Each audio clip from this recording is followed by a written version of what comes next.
예, 오늘 이런 날이 이렇게 올 줄 몰랐습니다. 우리 제 젊은 날에 참 귀한 선배였고 친구였고 또 안식이었고 또 그 집에 가서 얼마나 제가 많이 얻어먹었는지 모릅니다. 예, 저 무안뿐이라 어머니가 요리를 잘 하십니다. 그래서 어머니 지금도 건강하게 또 살아계시다는 말씀 듣고 또 얼마나 안심이고 다행이고 감사한지 모르겠습니다.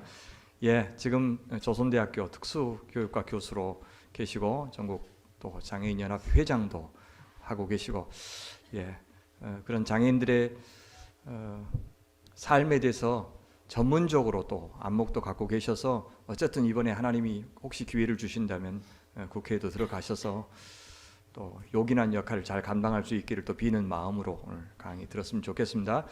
긴 말씀 안 하고 우리 김영일 교수님 모시겠습니다. 우리 여기가 지금 한 10,000명 정도 지금 계시는데, 예, 절제하는 목소리로 큰 박수로, 그죠? 예, 모시겠습니다. 네, 감사합니다.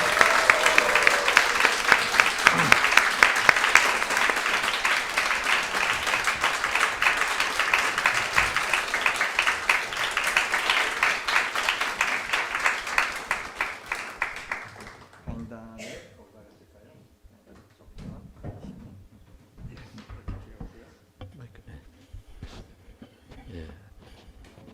10,000명 계신 걸로 믿고 있습니다. 예. 먼저 같이 기도할까요? 예, 기도드리겠습니다.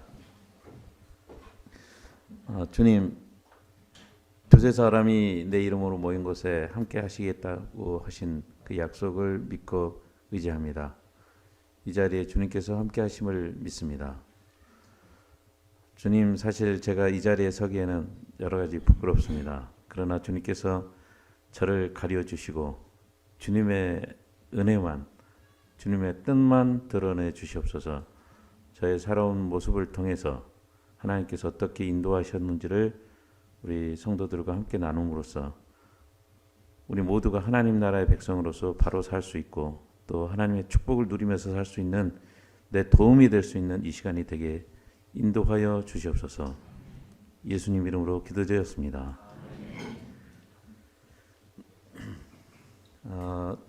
제가 들고 있는 게 이게 시각장애인들이 사용하는 노트북입니다. 그래서 이제 점점 암기력보다는 암기력이 쇠퇴하기 때문에 자꾸 이렇게 암기에 의존하기보다는 보고 하는 게 더 좋을 것 같습니다. 그래서 마침 이런 기기가 이제 있으니까요. 사실 이제 평생 살아오면서 가끔 이런 생각을 해봅니다. 저는 시력이 전혀 없어요. 전혀 없는데 아마 놀라실 수도 있겠지만 때로는 하나님께서 나에게 시력을 안 주신 대신 믿음을 주신 것이 감사하게 느껴질 때가 있어요. 사실 시력이 없이, 시각이 없이 이 세상 산다는 건 정말 불편합니다. 불편한데 그럼에도 불구하고 이렇게 내 인생을 돌이켜 보면 그래도 믿음이 있었기 때문에 그래도 행복하게 살 수 있고 또 앞으로도 살아갈 것이다, 이런 생각을 합니다. 제가 신앙생활을 하게 된 것은 초등학교 3학년 때부터였는데, 그러니까 이제 50년 가까운 세월 속에 내 인생에서 주신 많은 말씀이 있겠지 않습니까? 그런데 그 중에 오늘 저의 삶을 나누면서 세 말씀을 중심으로 좀 이렇게 나눌 수 있지 않을까 해서 세 말씀을 미리 목사님께 스크린에 띄워달라고 했는데 준비됐나요? 먼저 우리 다 같이 화면을 보시든지 요한일서 5장 4절 말씀을 한번 찾으시거나 보시거나, 제가 왜 이 말씀이 나에게 그 특별한 의미가 있는지를 제 간증 과정에서 확인하실 수 있을 것입니다. 요한일서 5장 4절 다 같이 합독하겠습니다. 시작. 무릇 하나님께로부터 난 자마다 세상을 이기느니라. 세상을 이기는 승리는 이것이니 우리의 믿음이니라. 아멘이시죠? 두 번째 제가 붙잡고 살았던 말씀 하나를 더 말씀드리면 시편 37편 24절입니다. 시편 37편 24절. 저도 이거 빨리빨리 찾아서 다 보고 있습니다. 예. 같이 읽겠습니다. 시작. 그는 넘어지나 아주 엎드러지지 아니함은 여호와께서 그의 손으로 붙드심이로다. 예. 하나 더 말씀 보고자 하는 것은 하박국서입니다. 사실 저뿐만 아니라 다들 아시는 말씀입니다. 예. 또 붙잡고 사는 말씀일 것입니다. 하박국서 2장 4절 말씀입니다. 시작. 보라 그의 마음은 교만하며 그 속에서 정직하지 못하나 의인은 그의 믿음으로 말미암아 살리라. 예. 정말 사실 우리 목사님께서 부르시긴 했는데 감히 제가 우리 소명교회 우리 성도님들 앞에 설 자격이 있는지에 대해서는 의심스럽습니다. 하나님께서 다 아실 것이긴데 정말 부족한 것은 하나님께서 가려주실 것을 의지하고 그러나 정말 저렇게 살아오면서 믿음이 없었다면 내가 이렇게 살 수 있었을까? 또 믿음이 없었다면 남은 인생도 소망을 가지면서 기쁘게 살 수 있을까? 이렇게 돌이켜 봅니다. 원래 태어날 때 이 녹내장이라는 안질환으로 인해서 만 10개월 정도 될 때 눈이 이상하다는 것을 우리 부모님이 발견하셨대요. 그래서 이제 장애가 있는 아이들을 둔 부모님이 다 그렇듯이 이 아이를 눈을 고치기 위해서 있는 돈 없는 돈 다 동원하시고 이름난 병원은 다 다녀 보셨다고 합니다. 나는 태어나기 전에 사실은 경기도 가평에서 태어났어요. 아버지가 군인이셨기 때문에 경기도 가평에 있는 데서 자랐는데 그런데 여기 1960년대 후반에 광주의 홍원가까지 찾아오셨다고 합니다. 그러니까 경기도 지금이야 교통수단이 발달했으니까 별로 멀지 않을 수도 있지만 60년대 후반에 경기도 가평에서 전라도 광주까지 왔다. 이건 보통 거리가 아니죠. 광주에 지금은 홍안가가 없는 걸로 알고 있는데 있나요? 모르겠어요. 근데 홍안가까지 왔다고 합니다. 그 정도로 이렇게 아이 눈을 고치려고 왔는데 결국 못 고쳤고 그런데 사실 어렸을 때는 시력이 좀 있었어요. 그래서 뭐 이렇게 이제 경기도 가평에서 전라남도 무안으로 이사를 했는데 무안 고향에서 지냈던 어린 시절의 풍경들이 머릿속에 남아 있어요. 눈으로 본 기억이 있기 때문에. 그런데 그 시력마저도 8살 되던 해에 집 앞에서 놀다가 넘어졌는데 돌길이었기 때문에 넘어졌는데 하필이면 두 눈이 돌에 찍힌 거예요. 그래서 녹내장이라는 것은 안구의 압력이 굉장히 높은 건데 팽팽하던 안구가 이 돌에 찔렸기 때문에 일순간에 출혈이 심했고 안구가 파열된 거죠. 그래서 이제 목포에 있는 사안과라는 병원에 이제 가서 이제 치료를 받았는데 그때 당시 그 사안과 원장이 이 아이는 눈을 고칠 수는 없다. 눈을 완전히 안 보이게 된다. 근데 그때부터 이제 지금과 같이 전혀 안 보이는 그런 상태가 됐죠. 전혀 불빛조차도 보이지 않는. 보통 시각장애인이라고 하면 사실은 저보다는 되게 보이는 사람들이 많아요. 시각장애인이 우리나라에 25만 명인데 저처럼 전혀 안 보이는 사람은 한 2만 명? 좀 더 적을 겁니다. 그러니까 시각장애라고 하면 보통은 다 보이지만 완벽하지 않다 이 정도로 이해하시면 되는데 저처럼 전혀 안 보이는 사람은 한 10분의 1 내지는 20분의 1 정도 비율이 낮죠. 어쨌든 목포에 있는 맹학 그 사안과에서 그 병원에서는 치료는 못하지만 이 아이가 다닐 수 있는 학교가 있다. 그래서 소개받은 학교가 목포에 있는 맹학교입니다. 그런데 감사하게도 이 목포 맹학교가 신앙인들이 세운 학교예요. 신앙인들. 6.25 때 북한에서 월남하신 이 신앙인들이 세운 학교였기 때문에 아침마다 예배를 드렸어요. 근데 아침 6시에 기상을 해서 5분 내에 집합합니다. 대부분의 친구들은 힘들어했죠. 싫어했고. 그런데 저는 그 아침 기도 시간이 좋았어요. 돌이켜보면 그게 하나님의 부르심이고 제 마음속에 예수님이 들어온 저를 불러주신 어쩔 때는 제가 이제 우리 목사님 계시니까 신학적으로 사실은 어떻게 정립해야 될지는 모르지만 우리의 의지가 먼저인가 예정이 먼저인가 이런 얘기들을 많이 하지 않습니까? 근데 저는 어쩔 때는 의지가 중요하다라고 생각하면서도 또 어쩔 때는 정말 이게 의지로 안 되는 것이다. 여기 신앙생활 오래 하신 성도님들 그렇게 느끼실 때가 있지 않습니까? 이게 나를 불러주셨으니까 내가 믿어지지 내 의지만으로 신앙생활이 될까? 이런 생각을 하신 적이 있죠. 예. 저도 요즘 그렇습니다. 몇몇 가까운 친구들에게 정말 신앙을 권유해도 안 믿어지는가 봐요. 안 믿어지는가 봐요. 또 어쩔 때 내 이성으로도 이건 참 맞지는 않는데 그래도 믿어지는 게 있단 말이죠.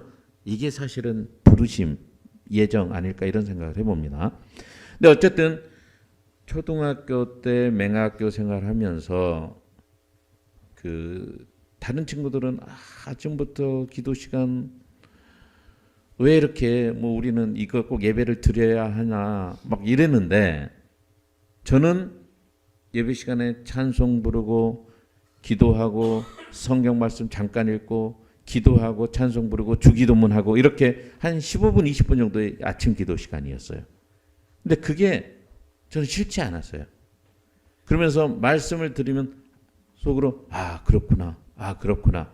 그리고 기도하면 막 이렇게 간절함이 생기고 찬송 부르면 기쁜 찬송 부르면 기뻐지고 또 슬픈 찬송하면 그것도 다 공감이 되고 돌이켜보면 그때 예수님께서 성령께서 저를 붙잡아 주신 것입니다. 사실은 제가 내가 시각장애로 평생을 살아왔지만 믿음 생활을 해왔기 때문에 그래도 하나님께서 이렇게라도 나를 붙들어 주시지 않았는가 이런 생각을 해봅니다. 그리고 그것이 영원한 삶을 생각한다면 감사한 일이라고 생각해요. 물론 시각장애가 아니라도 나를 부르실 방법은 있지 않았겠어요. 그런데 또 나에게는 또 이게 하나님의 부르심의 과정이었다면 그것도 내가 받아들여야 되겠죠. 나는 이 6남매의 5번째인데 우리 형제들 중에는 아직 신앙생활을 하는 사람이 없어요.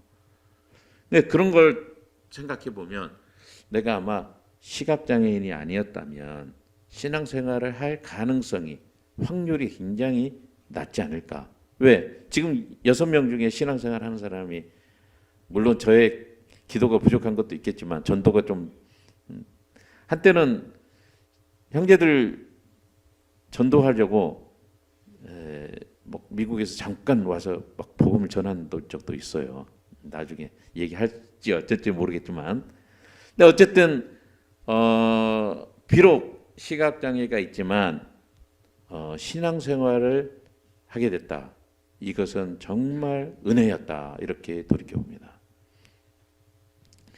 근데 이제 이 신앙생활을 하면서도 뭐 이렇게 인생에 대해서 많이 고민하던 때가 있죠.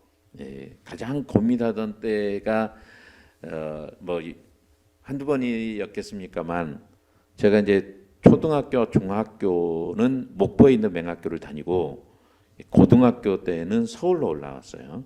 근데 서울로 올라가기 전에 목포에서 중학교를 마치면서 이제 서울에 올라가고 내 인생이 어떻게 될 것인가에 대해서 그러니까 이 10대 중반이죠. 중3 때 요때 굉장히 내 진로에 대해서 고민이 많이 되더라고요.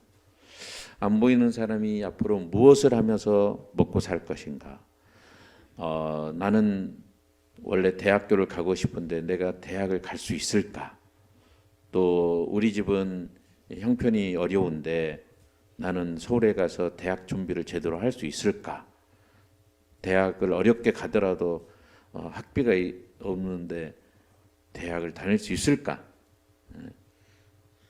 그래서 이제 중학교 3학년 때 고등학교 진학을 앞두고 그때 가장 많이 찾던 말씀, 가장 그때 힘이 됐던 말씀이 아까 처음에 읽었던 요한 1서 말씀이었어요. 저는 그래도 이 비교적 신앙생활을 이 초등학교, 중학교 그래서 이 우리 맹학교에 다니면서도 아침에 예배를 드리지만 또 밤에도 가끔 제가 우리 같은 방에 사는 친구들한테 우리 같이 예배를 드리자. 물론 좀 싫어하는 애들이 있었는데 제가 이제 소위 말하면 방장이니까 다소 강압적으로 자기 전에는 꼭 이렇게 10분간 기도회를 하겠다 이렇게 해가지고 1년 동안 우리가 같은 실장일 때 중3이면 가장 높은 학년이거든요. 그래서 이제 실장으로서 좀 다소 강압적으로 예배를 드렸었어요. 그때 제가 중학교 3학년 때지만 내 인생에 대해서 생각하면서 세상 살 것이 굉장히 두려운 거예요. 어떻게 보면 지금 돌이켜 보면 철이 너무 일찍 들었는데 그래도 그때 내 마음속에 가장 남는 말씀이 요한일서 5장이었습니다. 5장 4절. 다시 한번 읽어볼까요? 시작. 무릇 하나님께로부터 난 자마다 세상을 이기느니라. 세상을 이기는 승리는 이것이니 우리의 믿음이니라. 내가 불안하고 내 장래에 대해서 뭔가 열리는 게 하나도 없지만 그래 내가 세상을 이기는 이것은 믿음이라고 있으니 믿음을 가지고 살면 되겠지. 이런 게 이 중학교 3학년 학생의 마음에 남더라고요. 그래서 이제 제가 드리고자 하는 말은 이겁니다. 우리가 정말 그때 살아가는 과정 속에 특별히 와닿는 말씀들이 있어요. 그러니까 그 말씀을 붙들고 살면 사라집니다. 그래서 지금도 정말 비단 중학교 3학년 미래 진로에 대해서 고민하는 그때만 세상 사는 게 힘듭니까? 지금도 마찬가지지. 지금도 세상 사는 게 힘들 수 있고 앞으로 세상이 어떻게 될지 모르고 그렇지만 두려워할 필요 없다 이거죠. 왜? 세상을 이기는 것은 믿음이 있으면 이길 수 있으니까요. 여러분들도 그렇게 생각하신가요? 예. 우리가 어떤 상황이 닥치더라, 어떤 상황에 직면하더라도 우리가 믿음이 있다면 세상을 이길 수 있습니다. 근데 그때 함께 제가 많이 불렀던 찬송이 있습니다.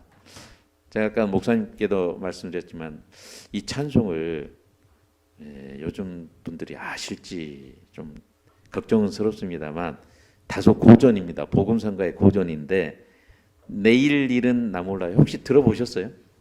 네. 그러면 제가 한때 피아노를 쳤었는데 제가 반주하고 우리 같이 한번 내일 일은 나 몰라요 한번 불러볼까요? 네. 우리 활동지원 선생님이 저를 안내해 주시겠습니다.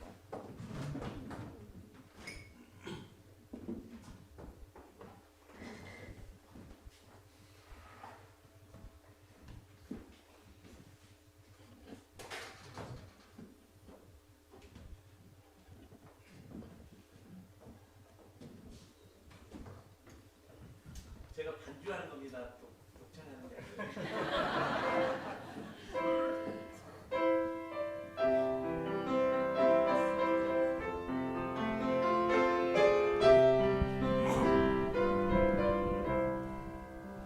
내일 일은 하루하루 살아요. 나 여행함도 내 뜻대로 못해요. 나에게 가고가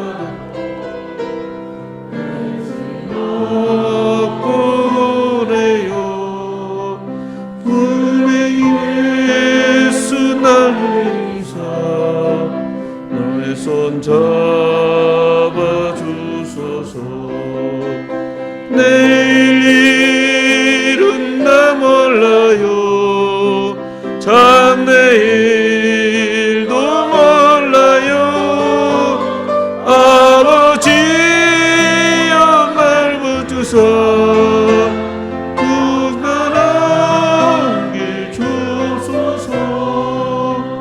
좁은 이 길 진리의 길 주님 가신 그의 길 힘이 들고 어려워도 찬송하며 갑니다.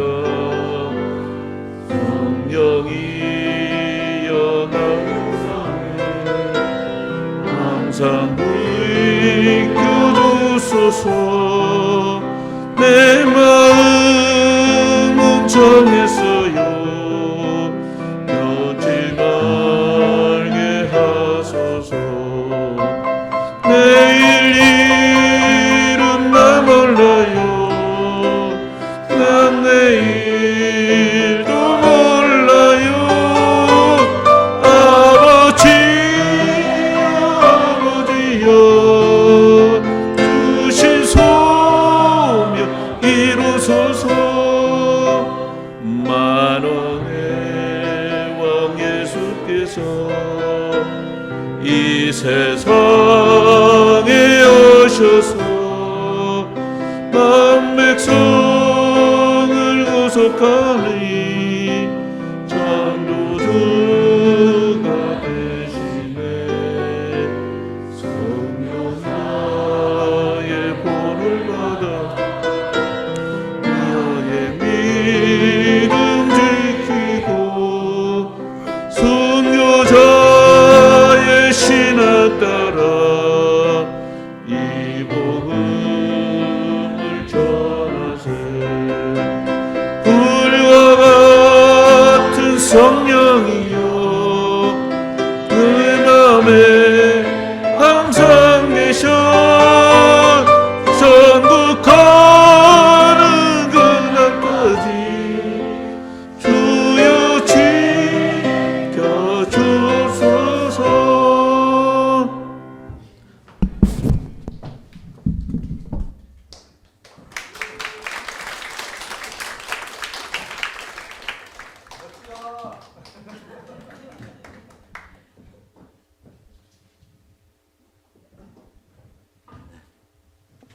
근데요, 사실 반주하면서 우리 성도님들 찬송 들으니까 제가 은혜가 좀 됩니다. 아, 정말. 그리고 다 아시네요. 아, 이거 다행스러웠어요. 아니, 사실은 제가 요즘 복음성가를 많이 몰라가지고 요즘 많이 뭐한데 또 마찬가지겠죠. 젊은 세대들은 또 제가 젊을 때 불렀던 찬송들을 모를 텐데 젊은 세대들이 다 더 능력이 있는 것 같아요. 시대를 초월해서. 아무튼 여러분들 아시다시피 이 찬송이 아마 안희숙 여사님의 맞죠? 네. 정말 죽으면 죽으리다라는 이 신앙을 고백했던 안희숙 여사님의 작사로 제가 알고 있습니다만, 감히 저는 어쨌든 그 찬송을 들으면서 중학교 3학년 때 이 찬송 80년대 초입니다. 80년대 초 이 찬송을 들으면서 그래, 내일 일은 모르지만 예수님께서 나를 인도하실 것인데, 그렇게 해서 제가 이제 서울로 고등학교를 진학했는데, 사실은 이 시각장애인들은 고등학교에서 공부하기가 참 힘들어요. 왜 그러냐면 자기가 원하는 진로를 이에 맞게끔 교육을 받기보다는 대부분 안마업에 종사하기 때문에医療라고 해서 안마업과 관련된 직업 교육을 받습니다. 그렇기 때문에 대학 진학을 준비하는 사람들은 별도로 공부를 해야 돼요. 그래서 저는 고등학교 때, 지금도 가끔 고등학교 친구들을 만나고 그러면 김영희는 고등학교 때 공부만 했었다라고 할 정도로 저는 오직 그 진학 준비로만 했는데, 제가 딱 한 가지 그래도 놓지 않았던 것은 고등학교 2학년 때 서울 맹학교라고 하는 학교에 기독학생이라는 동아리가 있었어요. 이 기독학생의 예배를 꼭 월요일 오후에 드리고 월요일 저녁 7시에 모여서 예배를 드리고, 화요일하고 목요일은 또 성가대 연습을 해요. 그러니까 학생 자체 성가대죠. 그래서 이제 기독학생의 예술부장을 맡아가지고 성가대 지도를 했었어요. 그래서 돌이켜보면 제가 다른 것은 몰라도 친구들이 어디 놀러 가자 이럴 때는 놀러는 같이 안 갔습니다. 그러나 시간을 쪼개서 이 주일 예배 드리고, 그리고 월요일 날 저녁에 기독학생회 예배 드리고, 화요일과 목요일 꼭 30분에서 1시간씩 기독학생의 성가대 지도를 하면서 그 학창 시절을 고등학교 2학년 때 보냈어요. 그런데 오히려 희한하게도 고등학교 1, 2, 3학년 성적 중에 내신 관리가 가장 잘 됐던 시기가 고등학교 2학년 때. 그래서 이제 그런 것들이 다 체험이죠. 이게 이 신앙 생활을 하면서도 성적 관리는 되더라. 이걸 체험한 거죠. 그래서 이건 중고등부 학생들한테 할 얘기이긴 한데요. 공부한다고 신앙생활을 소홀히 한다, 이게 아니라는 거죠. 오히려 물론 신앙생활 하면서 좀 이렇게 낭비적인 시간 관리가 이건 이제 줄여야 되겠지만, 신앙생활 하면서도 얼마든지 성적 관리가 된다. 이걸 전 고등학교 때 체험한 거예요. 그런데 그렇게 해서 어렵게 공부해서 연세대학교에 진학을 했는데, 지금은 우리나라가 제도가 많이 좋아졌습니다. 물론 지금 다니는 대학의 장애 학생들도 힘들어하고 있습니다만, 1980년대 중반에 우리나라에서는 장애에 관한 지원이 공식적으로 없었어요. 뭐 대학에 간다는 것 자체가 언제든지 이 차별에 입학, 제가 연세대학교 86년도에 들어갈 때 연세대학교에 65개 학과가 있었는데, 시력에 상관없이 들어갈 수 있는 학과가 3개의 학과밖에 없었어요. 교육학과, 신학과, 사회사학과. 그래서 제가 이제 그때 당시에는 대학에 장애 학생이 지원했다가 뭐 장애로 인해서 입학 거절을 당하는 기사가 신문에 자주 나올 정도로 장애인들에 대한 차별과 편견이 심했던 시대죠. 어쨌든 저는 이제 교육학과를 선택했기 때문에 큰 이 어려움 없이 가긴 했습니다만, 대학 생활하는 것이 너무너무 힘들었어요. 책이 점자로 되어 있는 것도 아니죠. 길을 자유롭게 다닐 수 있도록 그렇게 되어 있는 것도 아니죠. 그렇다고 해서 어떤 학교에서 공식적인 기구가 있어가지고 학교에서 장애 학생을 지원해 주는 것도 아니고, 나중에 93년도에 미국에 건너가서 유학생활을 시작했는데, 미국에 가보니까 대학에 학생처 산하에 장애학생 지원센터가 있더라고요. 그때 제가 우리나라와 미국이 차이가 있구나. 물론 지금은 우리나라에도 그런 장애학생 지원센터가 법적으로 각 대학에 설치되도록 되어 있습니다. 우리나라도 많이 좋아졌거든요. 그런데 이제 연세대학교 다니면서 정말 힘들었어요. 과연 내가 이 대학 생활을 마칠 수 있을 것인가? 보고자 하는 책도 없지요. 등등. 그리고 길을 다닐 때도 늘 힘들었죠. 그렇다고 해서 진로가 뚜렷한 것도 아니었죠. 근데 이제 대학 다니면서 제가 IVF라고 하는 선교단체에 가입하게 됐어요. 원래는 사실은 제가 IVF를 처음부터 선교단체에 가려고 했던 것은 아니고 다른 동아리를 찾던 중에 제 친구가, 목사님 아들인 제 친구가, 야, 한번 선교단체에 한번 들어가 보는 게 어떠냐. 그래서 오히려 그 친구의 그 안내를 받아서 그냥 가게 되는 건데, 이 IVF를 통해서 물론 그 전부터 신앙생활을 해왔지만 그 말씀을 좀 더 탄탄하게 다지는 그런 시기는 됐었던 것 같아요.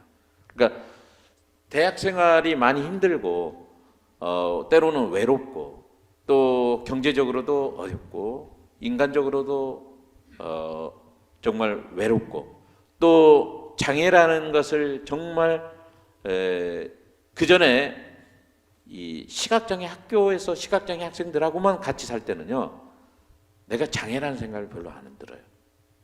근데 일반 학생들하고 비장애 학생들하고 같이 살 때 이게 이제 장애라는 게 느껴지는 거죠.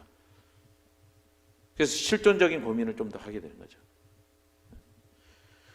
근데 이제 연세대학교 다니면서 그래도 IBF라는 신앙 공동체를 만났기 때문에 힘든 중에도 최소한 말씀의 교육은 받았던 거죠. 그리고 IBF는 사계절, 계절 따라서 이 수련회를 합니다. 특별히 여름 수련회가 커요. 여름 수련회를 대규모로 하는데 대학교 3학년 때 제가 여름 수련회 때 어떤 결단을 하게 되냐면 고난에 동참하리다, 이런 이 결단을 하게 됩니다. 지금은 아마 은퇴하셨을 텐데 그 불광동, 서울의 불광동 성서침례교회 김우생 목사님이라고 계십니다. 그분이 주제 강사로 오셨었는데 그분이 하신 말씀이 연어는 그 물의 흐름 따라 가는 게 아니고 때로는 산란기에는 물을 거슬러 올라가서 산란기를 보내는 그 비유를 들면서 크리스찬들은 세상의 흐름대로 가는 것이 전부가 아니라 때로는 세상의 흐름과 역행하면서 그리스도의 본분을, 그리스도인으로서의 본분을 지켜야 한다는 말씀을 주셨습니다.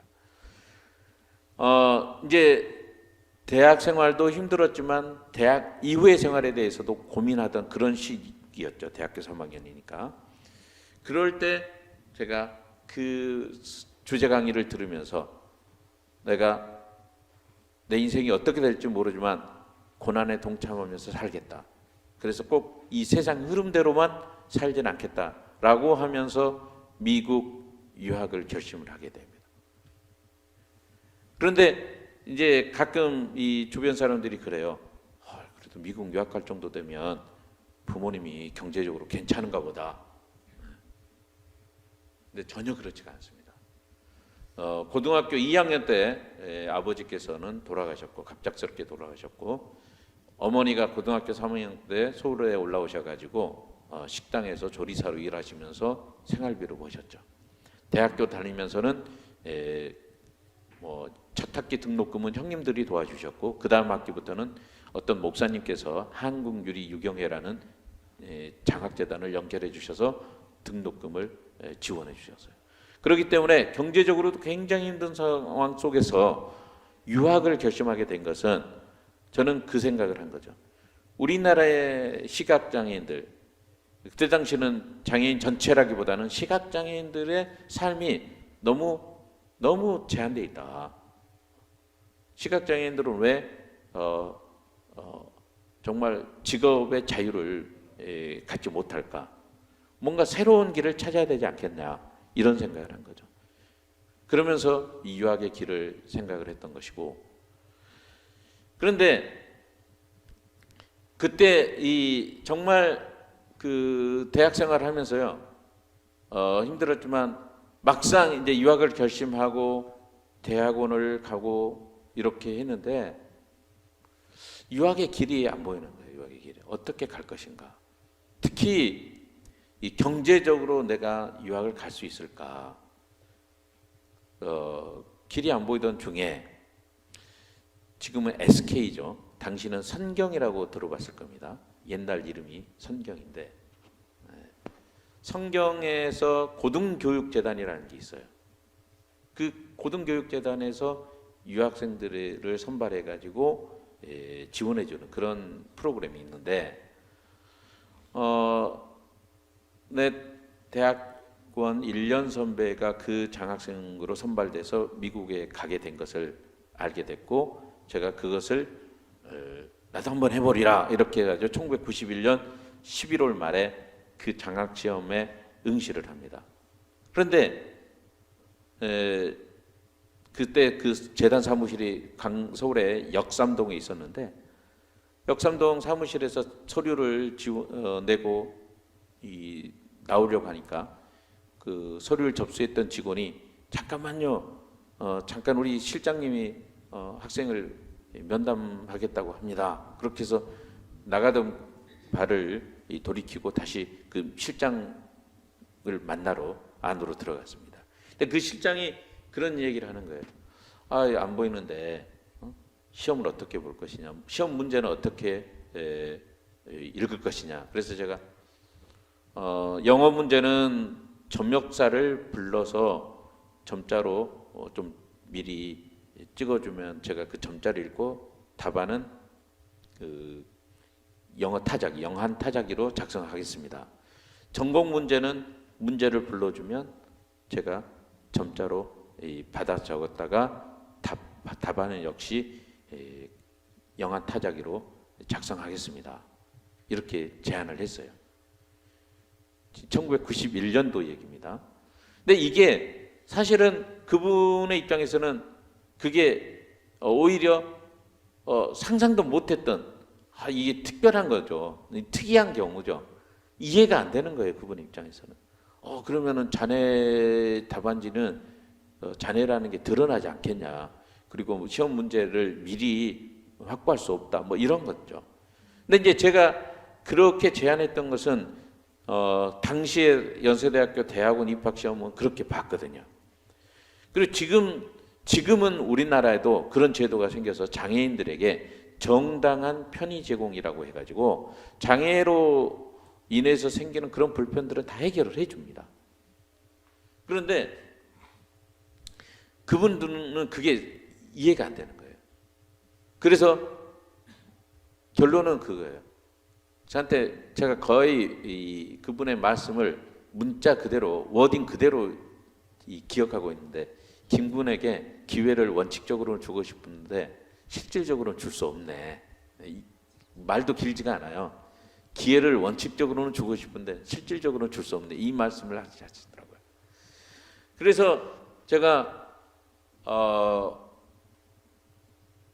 나름 이제 그 고등교육재단에 알만한 분들을 통해서 좀 기회를 달라고, 제가 이제 일부 알려진 분도 있으니까 우리 지도 교수님 통해서도 어필을 해보고, 또 연세대 그 재단을 통해서 그 유학을 갔다 오신 연세대 교수님 통해서도 어필을 해보고, 그런데 한 번 결정된 것이 뒤집히지는 않더라고요.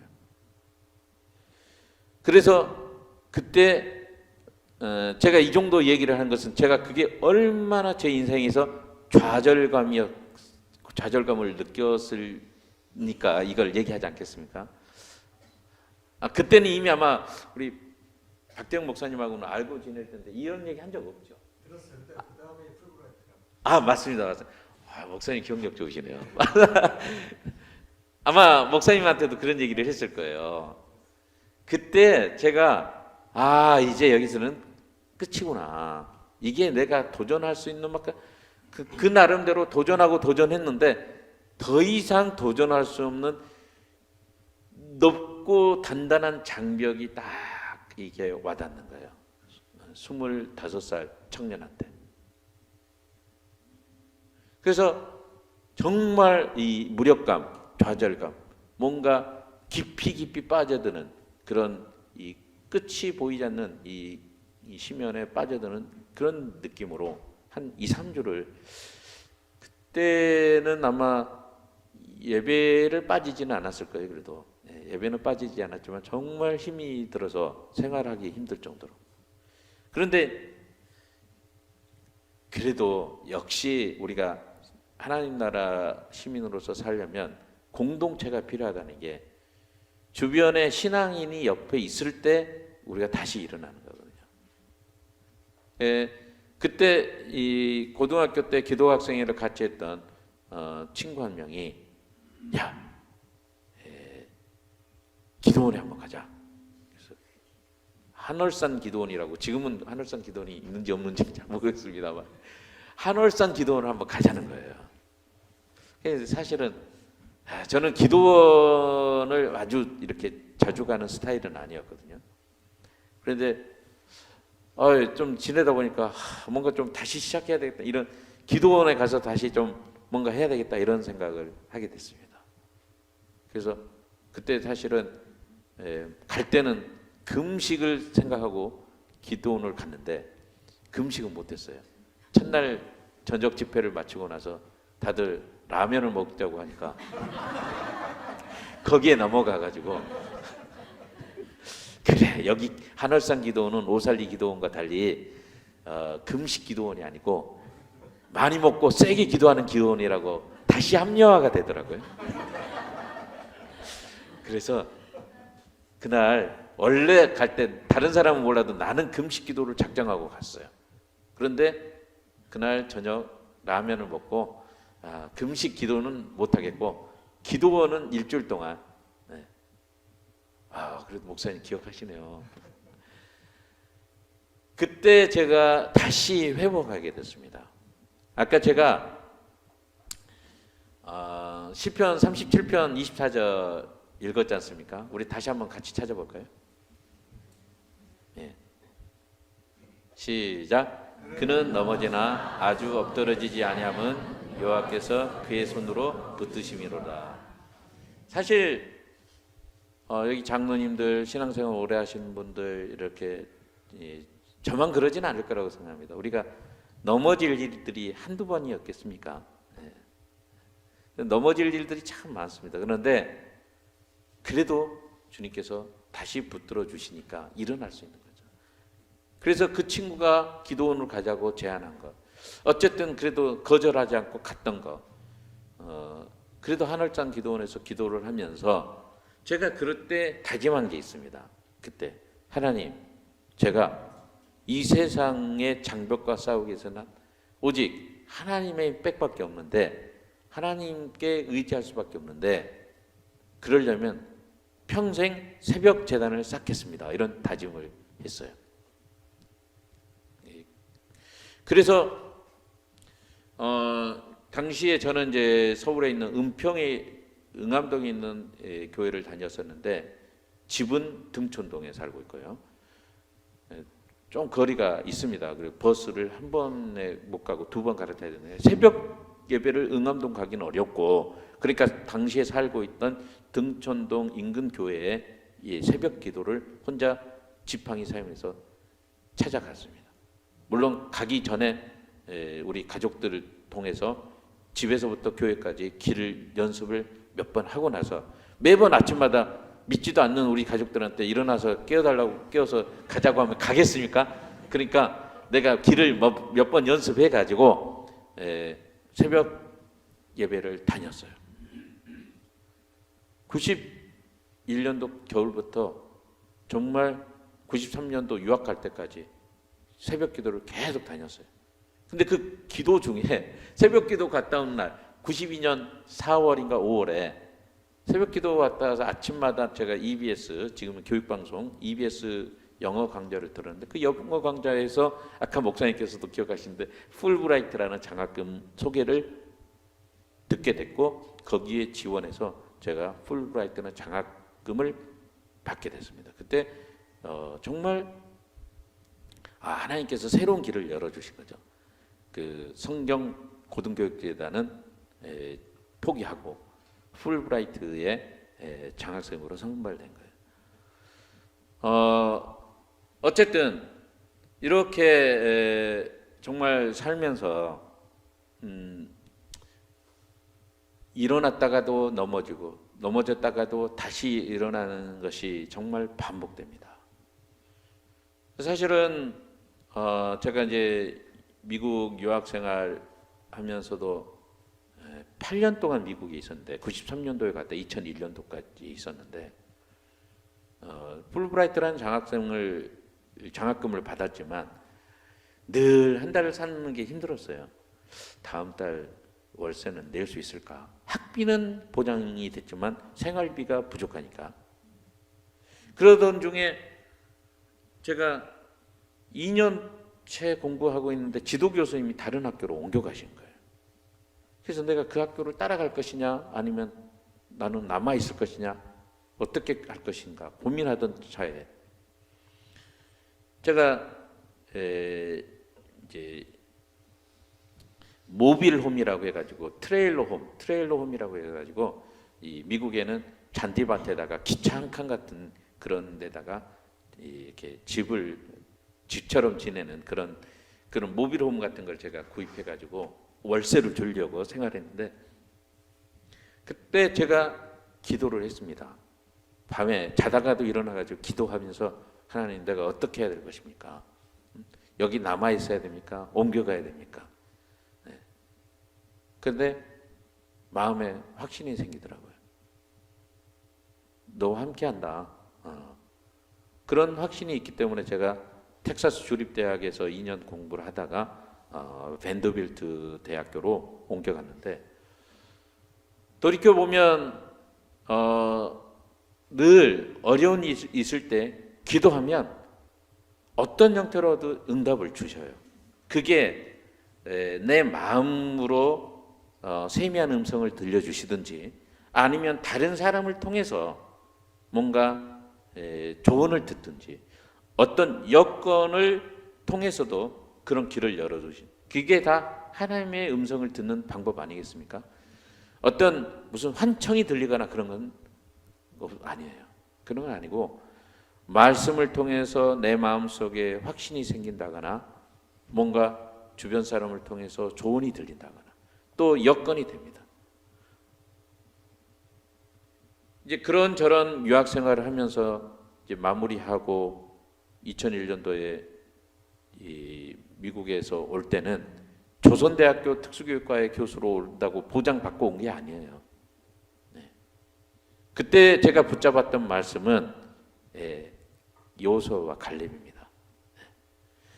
저는 IMF 직후에 우리나라에서 박사학위를 받은 사람들이 실업자로 생활한다는 얘기를 많이 듣고 미국에 유학 갈 때는 우리 형제들이 힘든데 왜 가느냐라고 했지만 미국에서 공부 마치고 한국에 오려고 하니까 미국에서 살지 왜 한국에 오느냐 이랬단 말이죠.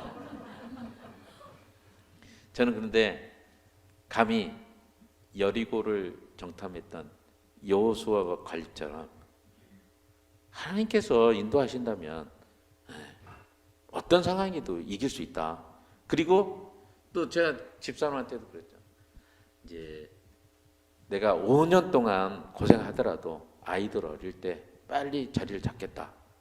그래서 이제 2001년도에 비행기를 한 번에 타기에는 돈이 아까우니까 2번 갈아타면서 그래서 한국에 귀국했는데 다행히도 5월 달에 귀국했는데 7월 달에 조선대 교수 공채가 났고 9월 1일자로 임용이 됐어요. 그 과정은 또 이제 굉장히 나름대로 이 신앙적인 이 간증이 있지만 그렇게 하면 오늘 또 너무 길어지니까 이제 이렇게 해서 말씀을 하는데 이제 제가 이렇게 생각해 봤어요. 교수 되고 나서는 내 신앙생활이 어떤가. 정말 어떻게 보면 드라마틱한 그런 이 체험들은 많이 없지만 그래도 아까 그 한월산 기도원에서 다짐하고 왔던 그 새벽 재단을 쌓는 그것은 내가 그럼 어떻게 지키고 있는가, 이걸 좀 말씀을 드리려고 합니다. 솔직히 말하면 제가 새벽 기도를 옛날처럼 다니지는 못해요. 직접 교회를 다니지는 못해요. 그런데 한 가지 방법은 생기더라고요. 뭐냐면 방송을 통해서 새벽 예배를 드립니다. 요즘은 그 앱으로 요즘 CTS하고 또 그 TV 몇 개 방송에서 요즘은 한때는 5시 반이었는데 요즘 6시 예배를 꼭 드립니다. 30분 정도. 제가 30분 정도는 꼭 예배를 드리고 하루를 생활합니다. 새벽 어쩔 때는 이제 요즘 제가 그 새벽 일을 좀 하는데 새벽 일을 하다가도 6시에는 멈춰요. 일단 멈추고 30분. 그러니까 목사님들 설교를 여러 목사님들 설교를 듣습니다. 근데 사실 목사님 이름이 누구고 그건 중요하지가 않아요. 최소한 30분 정도는 설교를 듣고 하루를 시작하려고 하는 것이 제가 하나님께 약속했던 새벽 재단을 쌓는, 많이 게을러진 건 맞죠. 옛날 젊을 때처럼 지팡이 사용해서 인근 교회에 가야 되는데 지금은 그렇게는 못하고 있습니다. 솔직히 말씀드리면. 그런데 제가 지금 그 다양한 활동을 하고 있어요. 대학 생활하면 대학 교수로 있으면서도 시각장애인 연합회 회장이라든지 장애단체 총연맹 상임대표 이런 활동들을 하고 있는데, 이런 활동을 하는 그 근저에는 뭐냐면 저는 우는 자들과 함께 울고 또 웃는 자들과 함께 웃고자 하는 그런 로마서 말씀을 실천하고 싶고, 또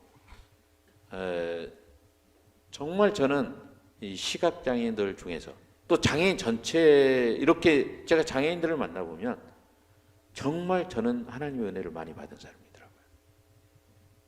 정말 지금 내가 이제 60이 조금 안 된 사람인데 1960년대에 태어나서 지금까지 한 장애인으로 우리나라에서 산다는 것은 정말 어려운 환경이었어요. 그럼에도 불구하고 지금 제가 대학의 교수로 있고 또 이런 활동을 할 수 있다는 것은 아무리 생각해봐도 내 능력이 아니에요. 내 능력이. 하나님의 은혜입니다.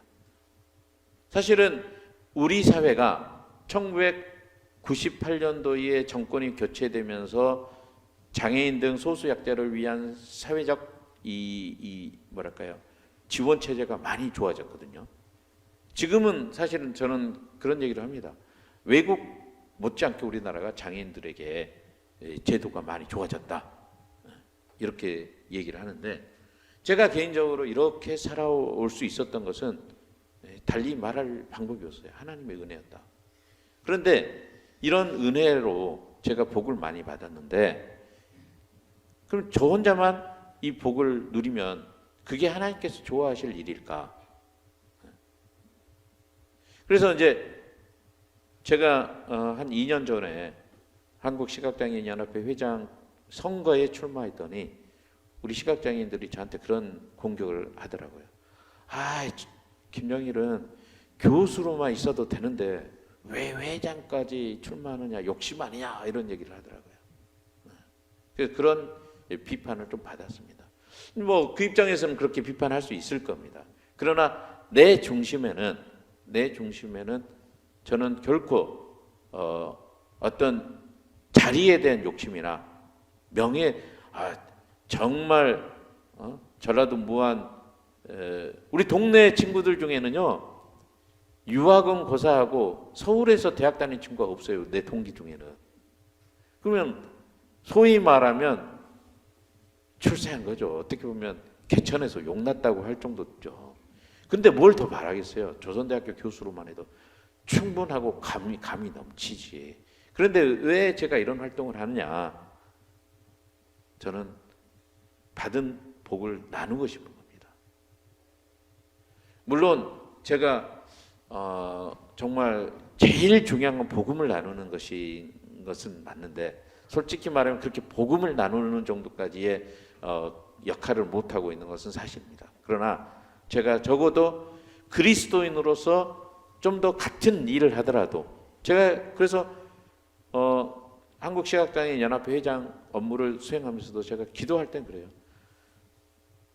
하나님, 저는 신부름꾼이고 진짜 회장은 하나님이 해주십시오. 이런 얘기를 합니다.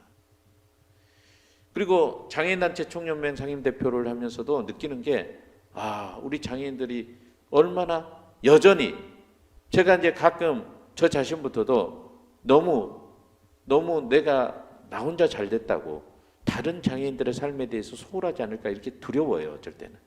우리 장애인들요, 지금 어렵게 사는 사람들 많습니다. 제도는 많이 좋아졌지만 우리 사회의 전체적인 선진화에 비하면 우리 장애인들의 삶은 여전히 상대적인 격차가 큽니다. 바라건대 우리 소명교회 우리 성도님들도 장애라는 것은 결코 어떤 이 징벌적인 그런 응과응보적인 이게 아니라는 거죠. 하나님의 사랑을 나누라는 그런 메신저입니다. 그래서 저는 이제 가끔 우리 교회에서부터 가끔 제가 설교를 듣다가 어떤 목사님이 다 좋은데, 설교는 좋은데 가끔 이 설교를 하다가 장님이라는 용어를 쓴다거나 절름발이를 용어를 쓴다거나 벙어리라는 용어를 쓴다, 이럴 때 느끼는 것은 우리 목회자들도 우리 새로운 시대에 맞는 이 시대에 맞는 그런 용어들을 모르시는구나, 이런 생각을 합니다. 우리 교인들도 장애에 대해서 그냥 측은지심으로만 대할 것이 아니라 우리가 함께 살아갈 공동체의 어떤 이론이라는 것, 또 하나님과 함께 살기 원한다는 것, 그런 것을 같이 가져주었으면 좋겠다, 이런 생각을 합니다. 아무튼 저는 그래요. 제가 교수로 있으면서도 물론 때로는 우리 혹시 이 중에 우리 또 제자가 있을지도 모르겠습니다만 내가 우리 학생들한테도 좀 더 사랑해야 되고 그러긴 하지만 학교 일 못지않게 이 사회 참여를 많이 하는 이유는, 제가 공부했던 동기가 공부해서 이 남주자 함께 가자, 시각장애인들만 아니라 이제는 장애인들 전체가 좀 더 좋은, 좀 더 이 사람다운 삶을 살 수 있도록 그런 것을 만들고자 하는 것이었기 때문에 그것을 실천하기 위해서 이런 활동을 합니다.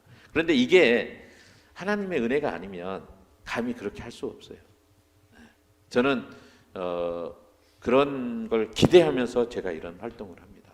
아무튼 신앙생활을 한다는 것은요, 결코 이렇게 내 의지만으로는 되지 않는데, 역시 이것은 우리가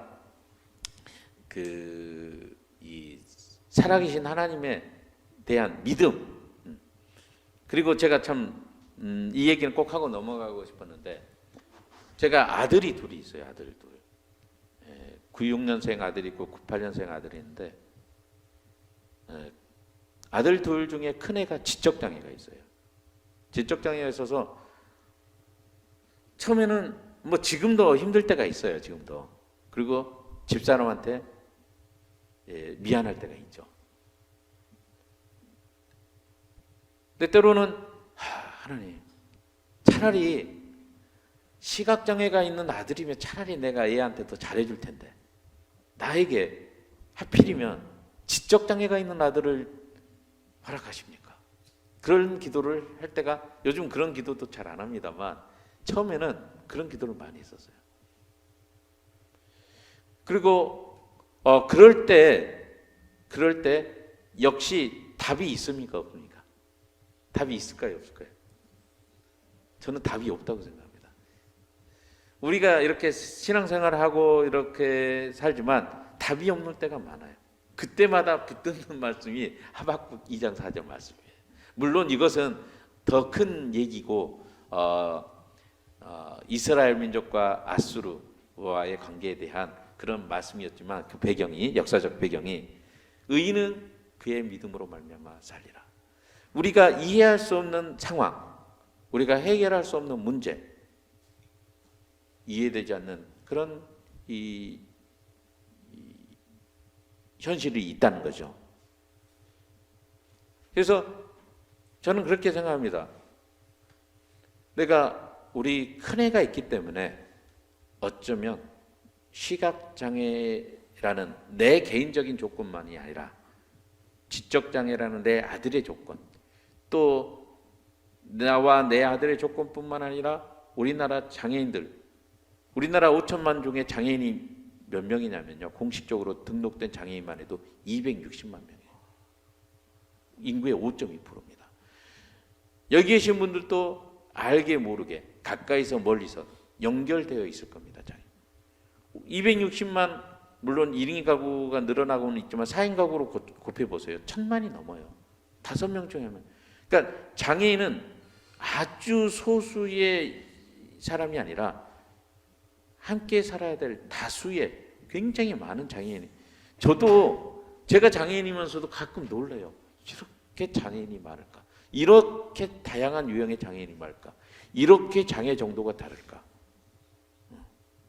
그래서 저는 우리가 이제 소명교회 아까 와 있지만 저는 그렇게 생각합니다.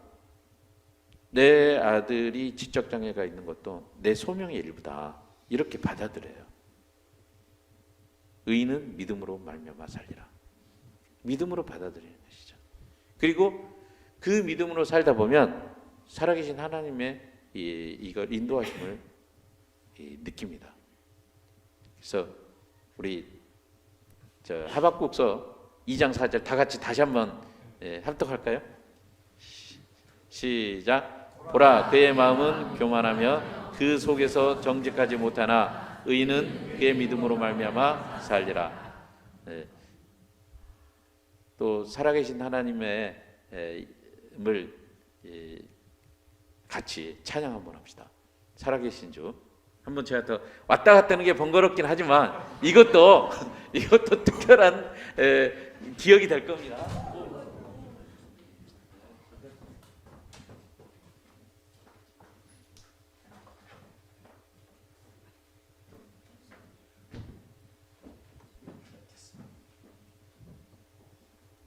가사 이어졌나요? 네.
예수님의 도심을 믿으며 살리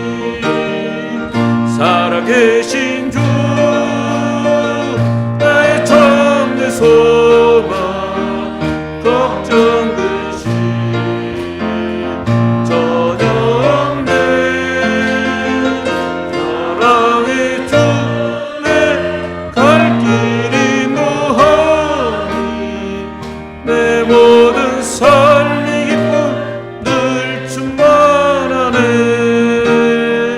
그 언젠가 주 뵐 때까지 주를 위해 싸우리라. 그의 길 멀고 험해도 예수님의 길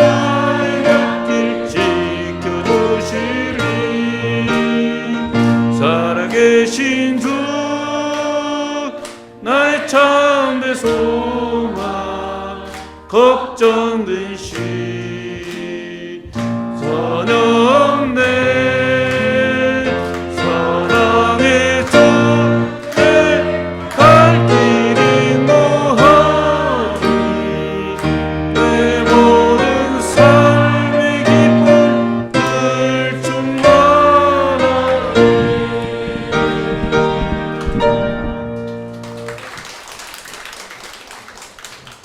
기도 한번 마칠게요.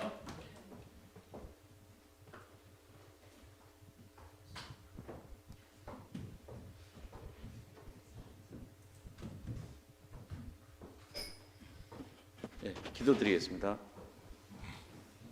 살아계신 하나님, 그 언젠가 죽을 때까지 주를 위해 싸우리라. 승리의 길 멀고 험해도 주님께서 우리의 앞길을 지켜주실 줄을 믿습니다.